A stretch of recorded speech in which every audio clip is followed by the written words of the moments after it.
A quick reminder that we will have time at the end for a brief live Q&A after the presentation. So please be sure to use the Ask a Presenter tab to ask questions and engage with your fellow attendees. And now it's time to welcome Andrew and Vijay with TRM Labs to the stage for their presentation. From 0 to 1, building a petabyte-scale data analytics platform with Apache Iceberg. Take it away. Thanks, Max. Really appreciate it and super excited to be here with you all. My name's Andrew. I'm a software engineer on our data platform at TRM Labs, and I'm joined by my colleague, Vijay. Hi, everyone. I'm Vijay. I'm also a software engineer on data platform at TRM Labs, and I'm super excited to be here. We're going to be talking about how TRM Labs modernized our data platform using Apache Iceberg, covering our journey and lessons learned along the way. We started small with a single business critical use case, saw success with using Iceberg for external customer-facing analytics, and expanded from there.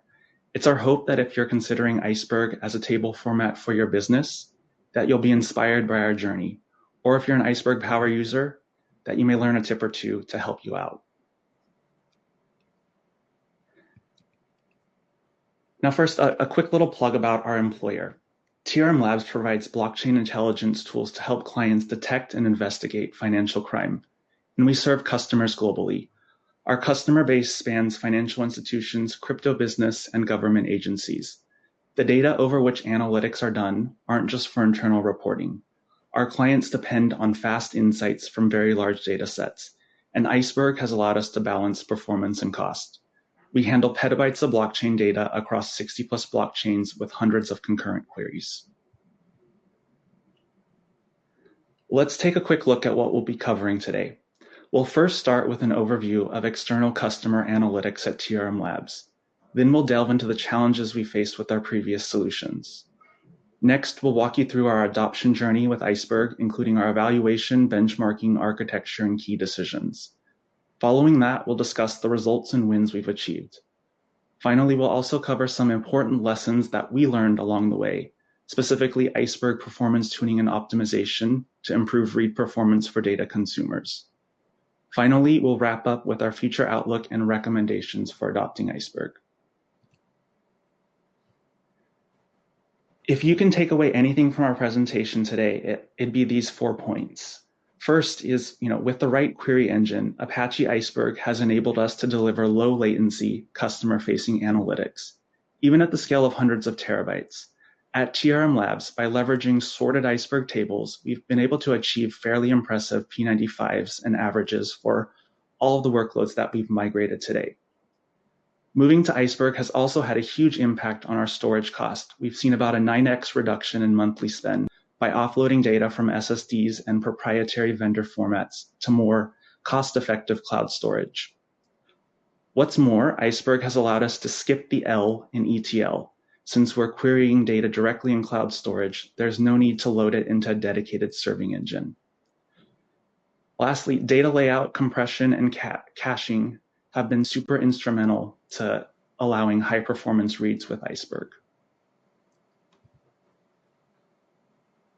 Now to talk through the scale of external customer analytics at TRM Labs. We have quite a bit of data to manage and serve. So before Iceberg, we've lived in a world where most of our data was served from BigQuery or distributed Postgres. In our BigQuery data warehouse, the logical size is 4+ petabytes and growing as more blockchains come online and as blockchain adoption increases. Before Iceberg, we loaded a subset of that data from BigQuery into distributed Postgres clusters on hourly or daily cadences. Our Postgres clusters manage over 450 terabytes across 1,000+ tables. Latency is super critical, and we see about 100 queries per second. There's a mixture of batch and real-time workloads. For some data sets that were too big to be loaded into Postgres in a reasonable amount of time, we would serve directly from BigQuery. The data sets in BigQuery spanned 125 terabytes and over 100+ tables. Latency was a little less critical in workloads on BigQuery. We saw about 50%. In all cases, the primary query patterns that we enable our point lookups or aggregations over ranges, sorting, and filtering. Let me walk you through challenges that we had with BigQuery and distributed Postgres and explain why we needed to explore Iceberg in the first place.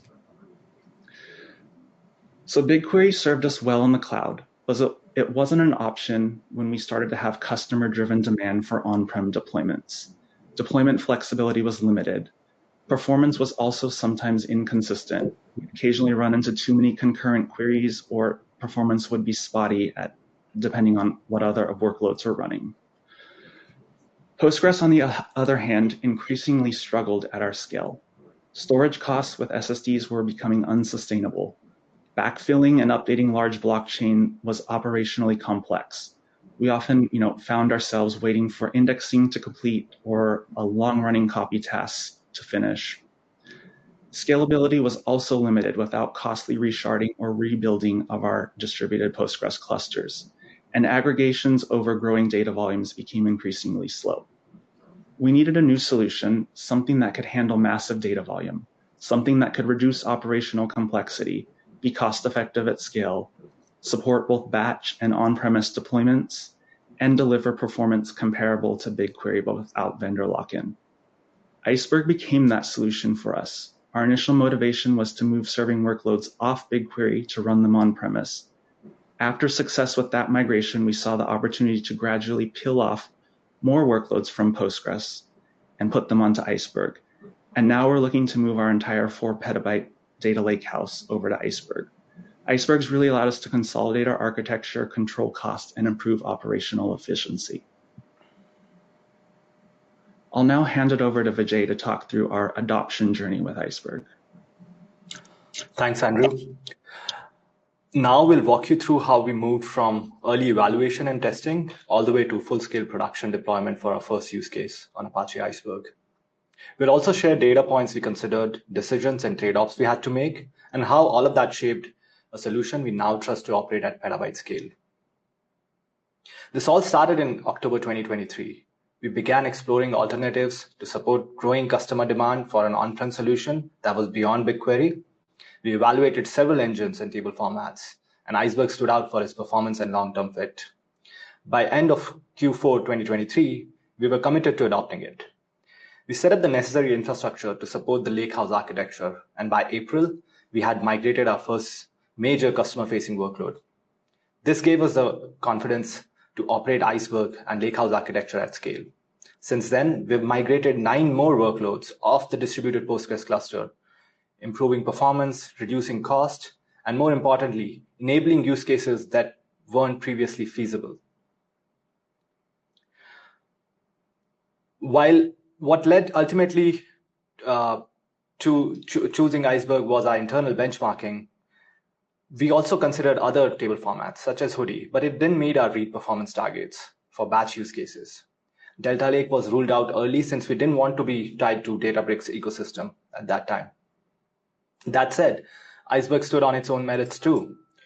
It has a simple and transparent format with clearly defined specs. It's vendor neutral and open, giving us the long-term flexibility. It supports a wide range of engines: Spark, Flink, Trino, StarRox, and many more that are getting added every day. Its data management features like schema evolution and partitioning are robust, and it works well across hybrid and multi-cloud environments such as ours. Now, talking about evaluation and benchmarking, here's a quick refresher of our first use case that we started working with Iceberg.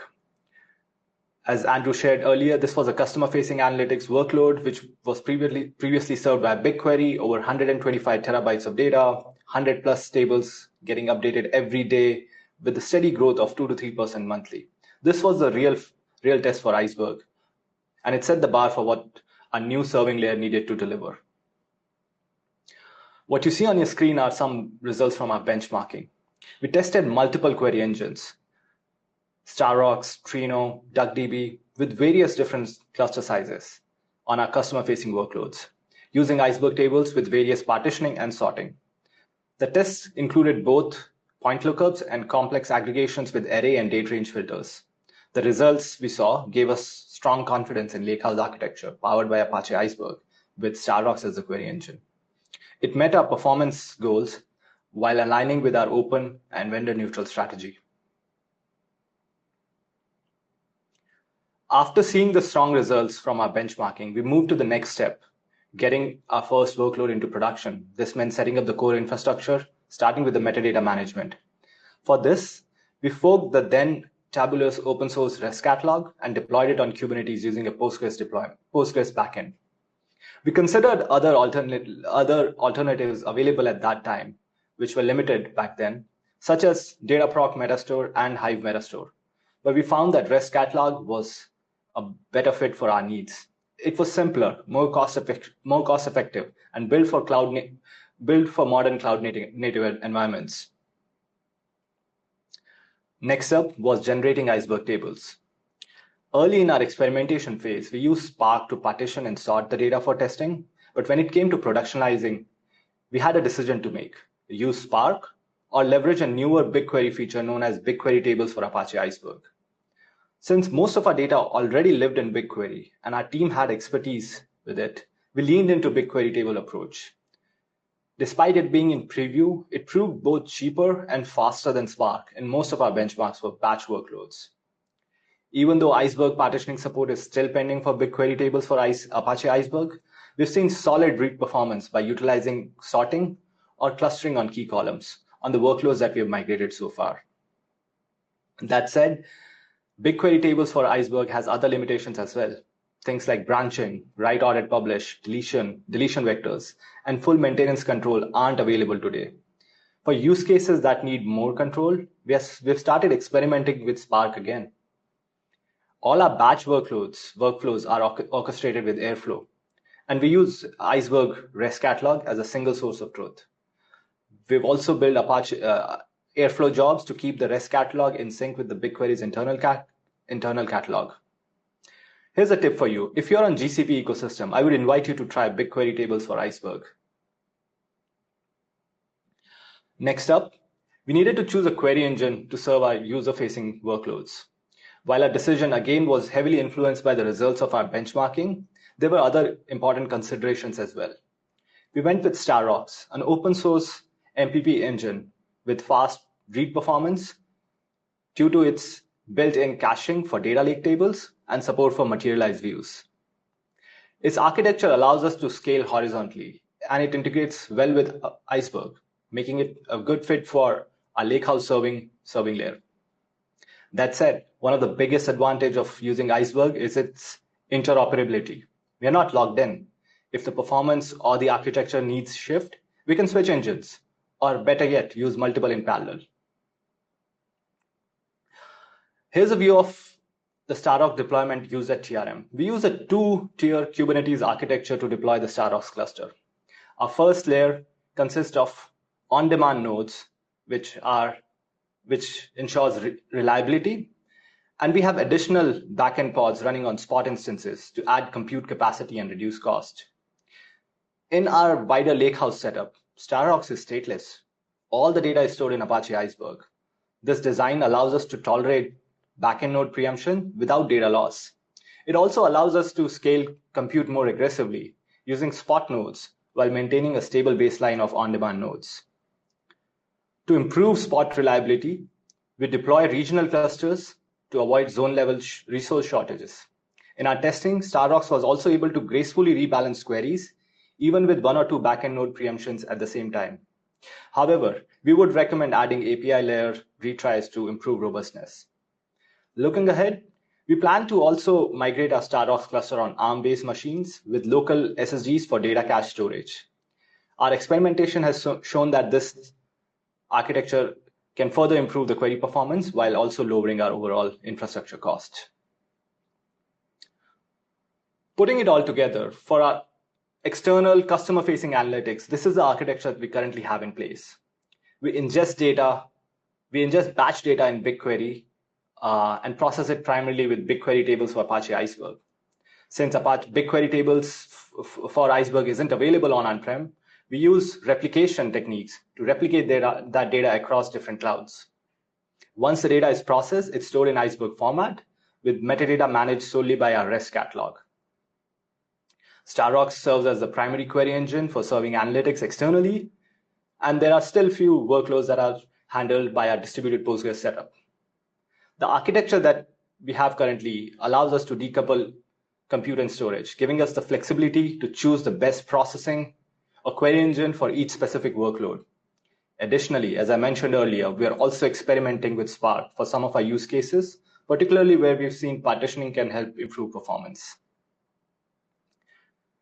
Now, Andrew will walk us through the blue-green namespacing to ensure consistent data. Over to you, Andrew. Yeah, so a lot of the use cases that we've migrated so far are all batch, and our customers expect that these batch data sets are all consistent. We have some data sets that, just based on, when they're generated, the data isn't. Basically, we want to make sure all these data sets are consistent. And, historically, we've used a blue-green environment strategy to do that. At any given time, only one environment serves live traffic, while the other one is being updated. Once updates are complete and we've run our test, we swap traffic over to the newly updated environment. When we moved to Iceberg for our batch data sets, we wanted to replicate this approach. Thanks to the Iceberg REST catalog and its registered table endpoint, we were able to implement a similar approach. So, for example, looking at this diagram on the very left, we see a blue namespace, which is currently serving traffic, and all tables belonging to different namespaces are basically pointing to the blue namespace. And then on the next day, as tables start to get updated, and as soon as they are finished updating, we make a call to register endpoint to register that latest snapshot into the green namespace. And then once all the tables on day one have finished updating, they've all been registered into the green namespace. We then direct serving traffic all over to that green namespace.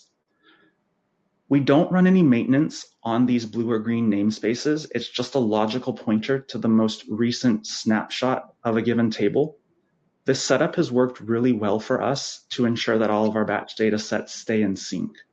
There's probably other ways that we could do this, like using branching, but this has been a very simple and effective and reliable way for our workflow.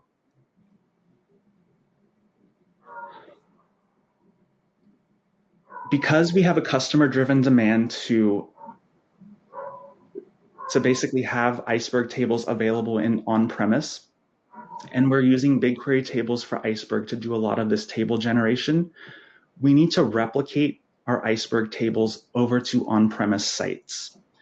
And we do that by orchestrating data syncs using AWS Data Sync to move all the Iceberg tables from our GCP once they're generated over to these on-prem sites. The Iceberg metadata structure makes it really easy to, given a table, basically look at the metadata JSON, get the latest manifest list, go through the manifest list, get the manifest, all the data files, gather that list, and then put it in a manifest that we can send to a data sync job. But before we transfer that data, we need to stage a deep copy of the table metadata with the absolute paths replaced. We implemented all this before rewrite table paths became available in Iceberg core. Now that rewrite table paths is there, we can deprecate our custom bespoke solution. And we've seen pretty impressive transfer rates moving all this data from GCP over to our on-prem sites that are in other clouds.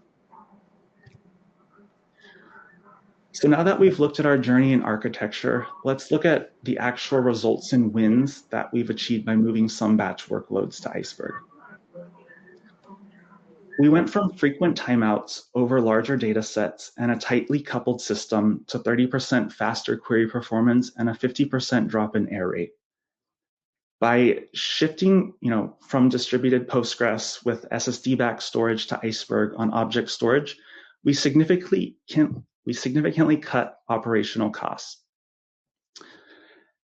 As soon as data sets are updated, we don't have to do costly load operations into another serving technology. This drastically reduces the time to insights and enables a generate once query anywhere. mentality. With Apache Iceberg's open table format, we're no longer locked into a single query engine. This gives us the flexibility to evaluate emerging query engines and use the best one for any given workload. We learned many things while implementing Iceberg for user-facing analytics, and we've always prioritized, giving our customers the best read performance. Some of these learnings may be obvious to the seasoned Iceberg practitioner, but when we first started, they weren't so obvious. First and foremost is investing in the right data layout up front. To give you a sense of scale, we can do point lookups across 2 terabyte data sets in a matter of seconds, running only on a single node Spark machine. One of the biggest advantages we've seen with Iceberg is its rich metadata, especially the min and max statistics available at both the partition and data file levels. These stats have been key to unlocking great read performance across our workloads. We make it a point to always totally order our data sets, clustering similar values together within data files. This allows Starrocks to prune large portions of the table space during reads, dramatically speeding up query times. For certain workloads, we've even gone a step further, duplicating entire tables with different sort orders to optimize for multiple query patterns. For blockchain data in particular, we found that co-locating records by their natural keys, like addresses or transaction identifiers, has proven, very effective for read-heavy workloads. All this comes with a trade-off, though: more expensive writes versus cheaper reads. And this is one where, we've made the decision to prioritize cheaper reads to deliver the best experience for our customers. File sizing is also really critical when it comes to performance in Iceberg. If you have too many small files, you'll end up with a lot of overhead, too many file open operations, and degraded query performance. But on the other hand, if you have too few large files, you lose out on parallelism. Even if your readers are reading at the row group level, queries can become bottlenecked because there aren't enough splits to distribute across the compute cluster. So finding the right balance is really important. In our experience, we've had a lot of success by keeping files under 512 megabytes, which is the default if you're using Spark. And somewhere in the 100 to 400 megabyte range has been a really good sweet spot for us. This gives us a healthy degree of parallelism. Smaller tables, based on the figure on the left, tend to have more small files to help with parallelism at read time, and larger tables tend to have more large files to reduce I/O and also, benefit from that parallelism. It's a tuning detail, but it makes a noticeable difference in read performance.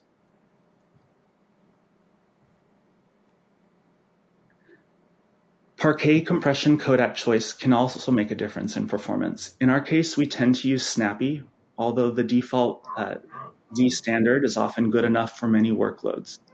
Snappy prioritizes raw speed and low CPU usage during decompression, making it great for quick reads, but at the expense of slightly larger file sizes. Z standard, on the other hand, delivers smaller files and can boost overall I/O efficiency. It really comes down to your specific workload and priorities and your internal benchmarking. Beyond compression, reducing metadata size is another important lever that we've pulled to ensure that we're delivering the best read performance. Iceberg stores metadata in manifest files using highly compressed Avro. While this saves space, decompressing and parsing these files can be time-consuming. In one benchmark that we saw, decompressing an 8 megabyte Avro file can take up to 1 second, which is unacceptable in scenarios requiring rapid query responses. So one technique that we found effective is to remove column-level stats for any column that is just projected. We only keep column stats for columns used in joins or filters. This helps to trim down the metadata size without impacting query planning. Another important point to watch out for is how the min and max values are recorded, especially for strings and variable length fields. In blockchain data, a lot of identifiers are variable length fields. We tend to hash those so we can get fixed length fields and ensure that min-max statistics are accurate and we're not pulling in more data than necessary. So altogether, these small optimizations can really add up, especially as your data sets scale. And we'd love to hear from you either in the Q&A or after the session about other things that you've found to make Iceberg performance optimal on the read path. I'll now hand it over to Vijay. Thanks, Andrew. Building on that, one of the biggest levers we found for improving query performance in lakehouse architecture is caching. It can make a dramatic difference, especially for repeated or similar query patterns. At TRM with StarRox, we utilize 3 layers of caching. StarRox data cache, which caches the Iceberg data as internal blobs of data, which not only impacts the same query that's this repeated query, but also syntactically similar queries, and boosts performance. Secondly, we cache Parquet file footer. This helps StarRox query planner to skip unnecessary files during Iceberg scans.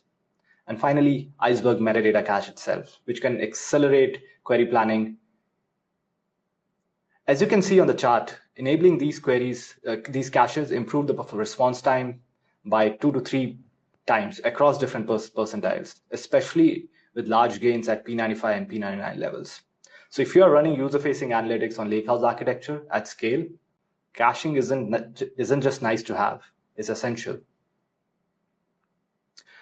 To summarize, we would like to share 4 key learnings from Iceberg lakehouse journey that we have. Number 1, start with the high impact use cases. This helped us prove value early and build momentum. Data modeling matters.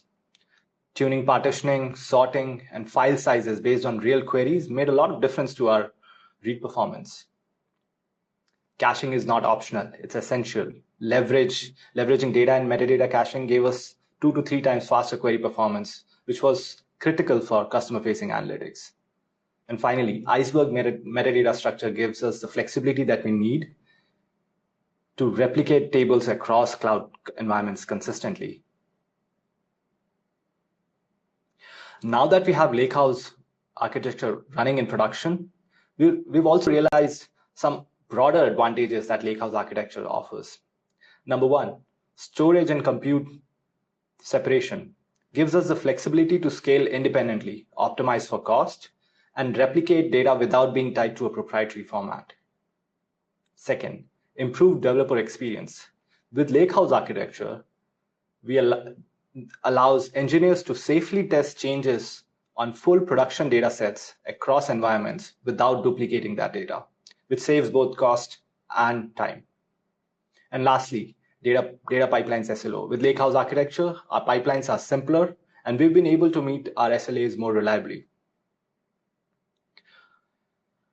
Implementing Iceberg for some of our use cases isn't a static solution. As the ecosystem evolves, so does our roadmap. Looking ahead, there are a few key areas that we are focused on as we continue to evolve our platform. First, we want to reevaluate our catalog strategy. There's been a lot of innovation happening in this space right now.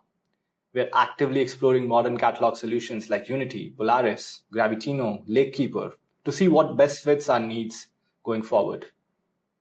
Second, we're working on completing our migration from the distributed Postgres. The goal is to finish moving all of our remaining customer-facing workloads over to Iceberg-based architecture. Third, we're looking to expand into real-time use cases. We want to evolve the platform to handle real-time analytics and streaming scenarios to better suit TRM's dynamic data workloads. And finally, we are continuing to benchmark query engines. As the Lakehouse ecosystem matures, we're keeping a close eye on options like StarRox, ClickHouse, Crunchy, Trino to ensure that we're using the best engine for each workload. Altogether, these initiatives are aimed at making our platform more flexible, performant, and future-proof as the data landscape continues to evolve. I want to leave you all with some practical recommendations based on our experience adopting Apache Iceberg. Number one is start small and focused. I would recommend to pick a use case that's real pain which is has operational complexity or high cost, and use those to show quick wins and build momentum. Benchmark, benchmark, benchmark. While external benchmarks are a great starting point, focus on workloads that matter to you, your data sizes, your query patterns, concurrency levels, and run them through. Hands-on benchmarking to find the best query engine for your needs. Build for performance. Focus on optimizing your data layouts early. Right partitioning and sorting strategy, and managing small files based on query patterns really matters. And you combine them with intelligent caching, this can really be a powerful formula for your customer-facing analytics directly from your data lake. Again, keep in mind the storage and compute separation. This will let you scale independently and take advantage of cost savings like spot node instances while maintaining interoperability.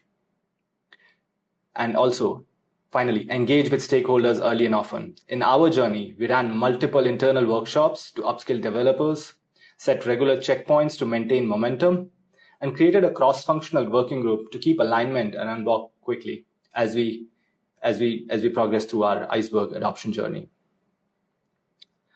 So what we've shared today resonates with you and you're passionate about solving massive data challenges and at the same time creating a safer financial system, we have many roles open at TRM Labs.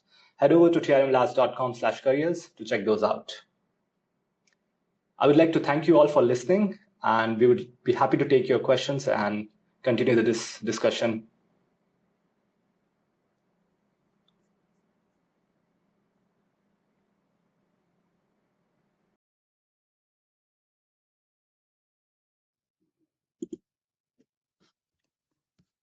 Awesome. Thank you, Andrew and Vijay, for the great presentation. We have a few questions in the chat. Do you perform any governance on your data flow? If yes, how do you do that? Yeah, I can take this. And Vijay, feel free to add on. But after we, update our Iceberg tables, we do perform data quality checks on them. Also, from a security standpoint, we store data in, we have a couple different lakehouse buckets, one for very sensitive, data that requires lockdown access, and another bucket for less sensitive data that, has less controls. But in all cases, we make sure that data is only going into those buckets if it's, from an engine orchestrated via, a DAG or a pipeline of ours. And users can't just go in and update that. Awesome. And how do you remove column stats for certain columns in Iceberg? Is there any other technique to reduce metadata size?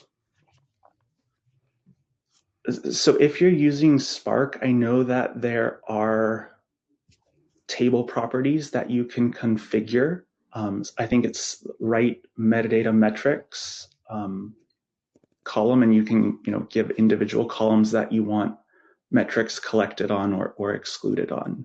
And I'm sure other engines have similar properties. And the last one that I see in the chat, apart from data cache, are the other two layers of caching like Parquet footer, cache, etc., supported in Starix or something you implemented?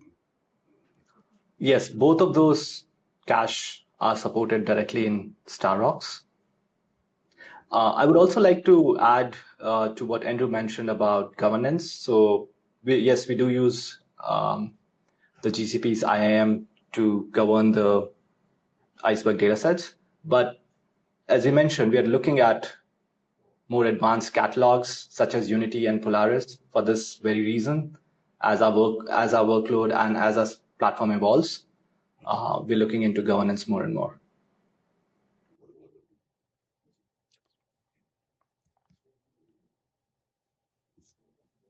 Okay. Are there any other questions in the chat? I'll give it. Oh, I see this one just came in. Are you using any real-time read and write operation? Are you using any real-time read and write operation utilizing Apache Iceberg, ACID property, just like OLTP databases like, sorry, could you, if you understood that, yeah, go ahead. Yeah, not at the moment, but we're looking into real-time use cases for Iceberg, and we started exploring that. And how many iterations of optimization do you usually need in order to meet your performance expectations? I think, for most of our workloads, we've seen dramatic improvement just by sorting the data set by the columns that we want to query. For one of the workloads that I've recently worked on, we tried over 9 different data layouts before we finally got one that would work well in the majority of our use cases. So it really just depends based on the data set and how you intend for users to query it, and then some level of trial and error. Is it possible to use Iceberg also for application like Is it possible to use Iceberg also for application like transaction-related database workloads, or you use it only for analytics and other AI-like software? So we've benchmarked Iceberg for point lookups, and that has given us a fairly decent results. As I mentioned earlier, like we aren't running any production use cases where we are writing to Iceberg in real time as a transaction system, but that is something that we are actively exploring right now in experimentation phase. How do you map the IAMs to the differing GCS buckets? What happens when your access rules change by consumers?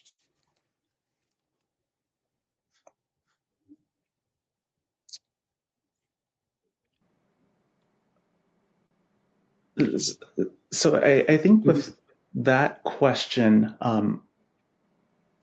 we have, a set of users that basically for all of our users, we basically, in GCP, we're using service accounts, and we configure certain service accounts to have, more or less restricted access to our buckets. And generally all reads and writes are happening through those service accounts. Yep. So looking in the chat, I believe that is the last question that we didn't have answered. Sorry, one more. Thanks for your previous answer. Sorry. Shekhawat said, thanks for your previous answer. Do you use any access control, RBAC/ABAC, data masking, especially WRT Iceberg? We don't at the Iceberg dataset level. However, we do have it at Starrock's query engine.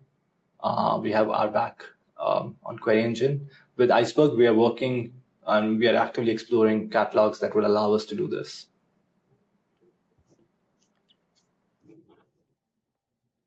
Okay, and can we know which distributed Postgres SQL used before, Cockroach or Yugabyte, etc.? We use Citus data. Sure.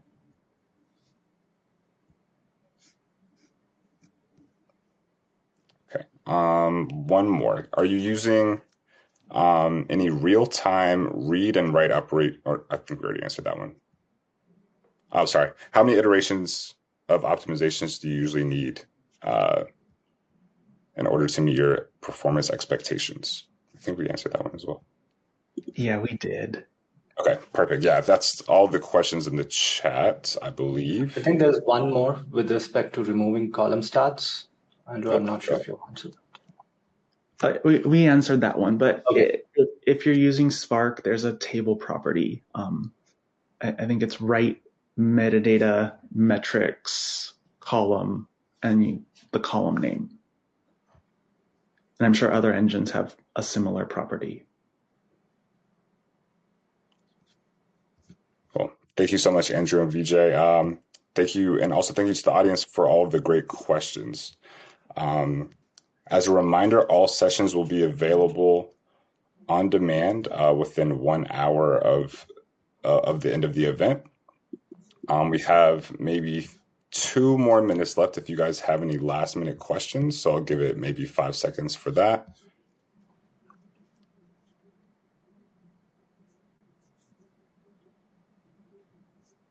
Okay.